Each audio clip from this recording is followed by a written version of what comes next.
こちらの動画は16カ国語の翻訳字幕が使えます。はい、どうも皆さん、こんにちは。ひでチャンネルです。今回はイラストワンポイントアドバイスということで、オンラインサロンにご依頼をいただいたこちらのイラストを添削していってみたいと思います。ファンアートと下書きです。服、紙の書き方と影が合っているのかわからない部分があるので、添削ご意見いただきたいです。よろしくお願いします。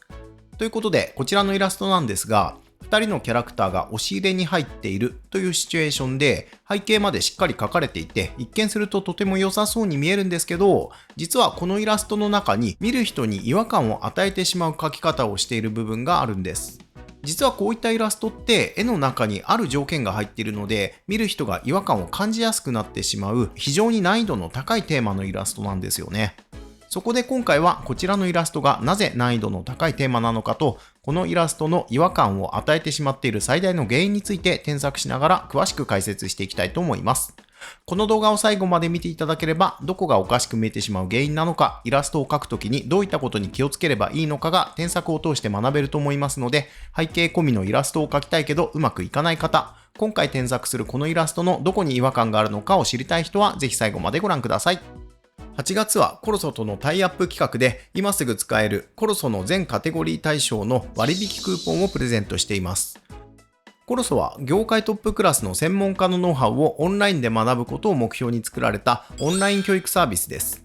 マーベル、ディズニー、ピクサー、アップル、ハリウッド映画などのグローバル企業や世界的に活躍しているアーティストたちと共に仕事をしてきた各業界トップクラスの専門家たちの実務ノウハウが詰まったプレミアム講座をコロソで無期限に視聴することができちゃうんです。今回はタイアップ企画として特別に今すぐ使えるコロソの全カテゴリー対象となる4000円分の割引クーポンをプレゼントしています。コロソのサイトで講座をチェックして気になる講座があれば、ぜひ動画下の概要欄にあるクーポンコードをご利用ください。8月中の期間限定となりますのでお早めにどうぞ。また、イラスト添削のご依頼はオンラインサロンの他にセッサというサイトでも受付中です。優先してイラストを添削してほしい方は概要欄にリンクが貼ってありますので、ぜひチェックしてみてください。僕の仕事経歴も概要欄にありますので、興味がある方はチェックしてみてください。また、このチャンネルではこれからアニメーター、イラストレーター、漫画家など絵を仕事にしたいと考えている人に向けて有益な情報を発信していますので、よかったらチャンネル登録と新着動画をいち早く見られるように通知設定の方もよろしくお願いします。それではやっていきましょう。ということで、今回はこちらのイラストを添削していってみたいと思います。ファンアートと下書きです。服、紙の書き方と影に合っているのかわからない部分があるので、添削ご意見いただきたいです。よろしくお願いします。ということで、こちらのイラストを見ていってみたいんですが、どうでしょうか？皆さんパッと見で気になるところございますでしょうか？僕が気になったのは、まず畳の敷き方ですね。自分のお家に畳がある場合は見てもらえばわかるんですが、日本の家屋って畳の敷き方が決まってるんですよね。この部屋が6畳間だとしたらこんな感じの敷き方になるはずなんですよ。で、畳のへりなんですけど、へりは長い辺の方の両端部分に入っているんですよね。で、押し入れがだいたいこの辺についていると。で、畳の種類もいろいろあるんですけど、ざっくり単純に考えてだいたいここが90センチ、長い辺が180センチとなります。で、襖がこんな感じでついているということになりますね。大体和室はこんな感じになってると思うんで、雰囲気で描かないと。ここがこんな風に余ったりはしないんですよね。ここが90センチになるんで、押し入れの端っこっていうのはだいたいここに来ないとおかしいんですよね。家によって特殊な敷き方をする場合もあるかもしれませんけど、この辺を合わせていかないとリアリティがなくなっちゃうんですよね。和室って皆さんが普段よく目にする場所なんで、この辺がちゃんと描けてないと絵に違和感が出る原因になるんですよね。あと、押し入れの奥行きもこんなに広くないんじゃないでしょうかね。これは不動産情報サイトのスーモさんから引用させていただいたんですが、押し入れのサイズ感ってだいたいこんな感じになると思うんですよ。だから奥行きは90センチということで。マンションタイプとかだとちょっとサイズが小さくなるかもしれないんですけど、この場合畳のサイズが 180×90 で取ってるんで、押し入れの奥行きも90センチということでやっていきましょう。で、押し入れの高さなんですけど、下段がだいたい70から80センチ、上段が90から100センチ、で、天袋がある場合は約50センチぐらいということで、だいたい標準的な天井高の240センチぐらいになるかなと思います。そうしたらですね、和室を横から見た図をちょっと描いてみましょう。だいたいこんな感じになるかと思うんですけど、押し入れの前に人が立った時どうなるのか。わかりやすく下段を80センチ、上段を100センチとして、160センチの人が立ったらだいたいこれぐらいになるんじゃないかなと思います。だから奥行きがありすぎるのもそうなんですけど、下段の高さが高すぎる気もするんですよね。で、実はこの部屋を再現した画像っていうのが見つかりまして、それがだいたいこんな感じなんですけど、こうして見ると押し入れの下段と上段の高さが逆になってますよね。だいたい上段が70センチぐらいで、下段が110センチぐらいといったところでしょうかね。ただ、畳の敷き方に関してはこういう感じで、一般的な和室と同じ敷き方になってますよね。ここが90センチぐらいだとすると、これを縦に起こしたとき、これぐらいの高さになりますね。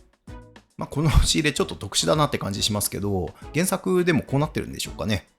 で、アニメの画面をチャプターしたものがこちらになるんですけど、こうして見るとキャラクターがちょっと小さいのかなって感じがしますね。皆さんキャラクターの顔とかポーズにこだわりがちですけど、そういうところじゃなくて、絵に違和感が出るのは畳の敷き方とか押し入れに入った時のサイズ感、そういうところって皆さん普段和室をよく見てらっしゃるんで、パッと見でなんか変だなって無意識に感じるもんなんですよね。日常生活でよく見るものほど人の目って違和感を感じやすいんで、その辺は気をつけて描いてほしいなと思います。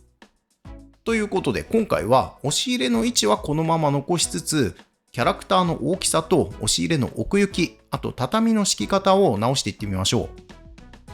う。まず押し入れのサイズ感、畳の位置に合わせましょう。で、奥行きは90センチなんで、だいたいこれぐらいでしょうかね。で、押し入れの下段の高さはだいたいこれぐらいで大丈夫そうですね。だから押し入れがこんなサイズ感になっていると。で、押し入れの端の位置に合わせて柱がこんな感じについているということですね。で、畳のへりがこんな感じで入っていて、この押し入れ、襖が3枚のタイプですね。だからここが押し入れの真ん中だとしたら、襖のサイズが3分の1なんで、だいたいこの辺ですかね。で、こっち側にコンセントがついてますね。で、ここにコードが刺さっていると。まずはこのサイズ感をしっかり合わせてほしいんですけど、大きさの辻褄が合ってないと違和感の原因になってしまうので、この辺はちゃんと調べて書いてほしいと思います。で、壁にポスターがこんな感じで貼ってあると。背景に関してはこんな感じで直してみましたが、元の絵と比べてみると、奥行きが全然違いますよね。それではここにキャラクターを描いていきましょう。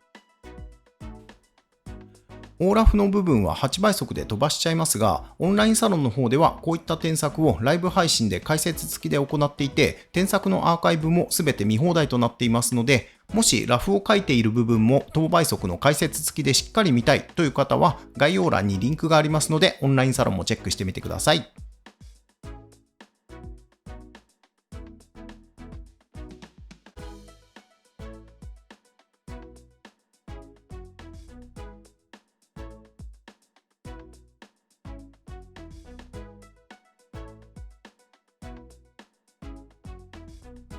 はい。ということで、こんな感じでラフが描けました。キャラクターのサイズ感的にはこんな感じだと思います。元の絵と比べてみると、押し入れのサイズ感と合わせるためにキャラのサイズをかなり大きくしているのがわかると思います。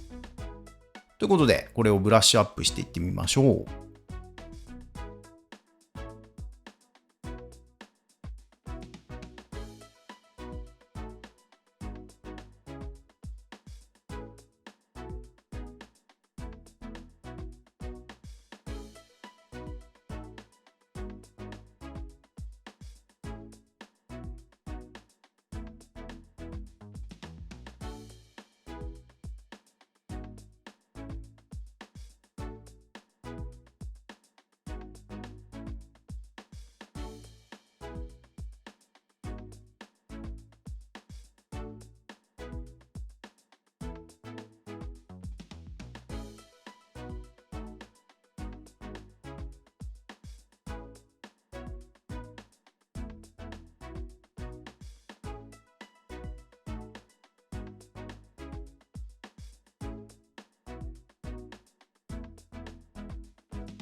ということで、線画がこんな感じに描き上がりました。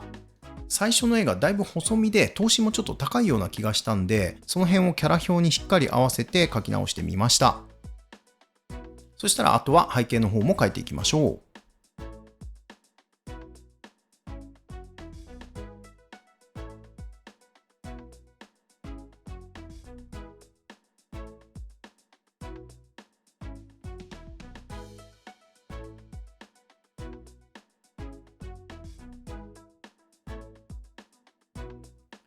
ざっくりとこんな感じで背景が描けました。で、押し入れの中なんでね、だいぶ暗いと思うんで、ちょっと影を描いていってみましょう。で、本来設定だと押し入れの奥の方に電球がついていたんですけど、元のイラストに電球が描かれていなかったので、今回は部屋の明かりが押し入れに斜めにこんな感じでざっくりと入ってきているということで、影付けをしていきたいと思います。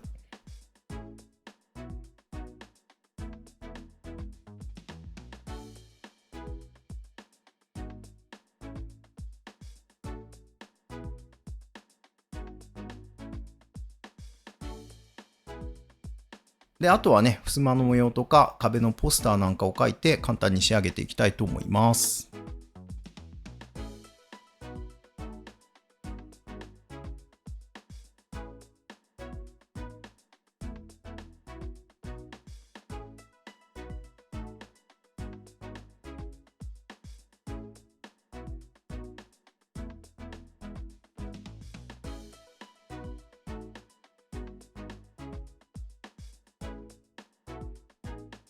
はい、ということでこんな感じにしてみましたが、いかがでしょうか。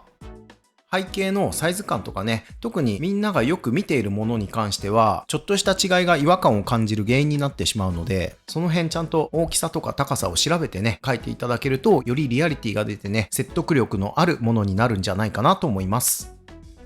ということで、今回はこんな感じで添削させていただきましたが、いかがでしたでしょうか。こちらも一つの参考にしていただければと思います。ここで重要なお知らせ。ライブ配信で描いた絵をまとめた本、イラストスキルアップのための絵の練習ノートがブースにて発売中です。下書きと線画がセットになっていますので、手癖や迷い線、人物を描くときにどこにポイントを置いているのか、どこを省略しているのかなど、絵を描くときの参考に、全身キャラクターを描くために必要な描き方のヒントや、ポーズ集としてポーズのアイデアの参考にも使える一冊となっていますので、興味がある方は概要欄のリンクをチェックしてみてください。